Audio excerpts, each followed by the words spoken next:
আমরা যখন রোগীদেরকে এনজিওগ্রাম করার পরামর্শ দেই তখন অনেকেরই একটা স্বাভাবিক রিয়াকশন হলো, স্যার এনজিওগ্রাম এখন দিয়েন না, ওষুধে চালান।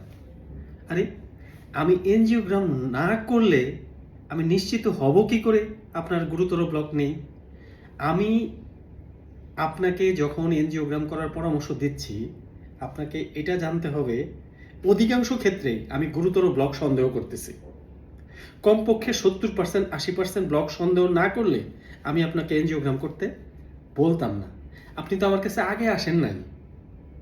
যখন নাকি এনজিওগ্রাম না করে, যেই পর্যায়ে এনজিওগ্রাম না করে মেডিসিন, লাইফস্টাইল, রিস্ক ফ্যাক্টর কন্ট্রোলের মাধ্যমে আপনার চিকিৎসা চলতো, সেই পর্যায়ে তো আপনি আমার কাছে আসেন নাই। এটা তো আপনার দোষ।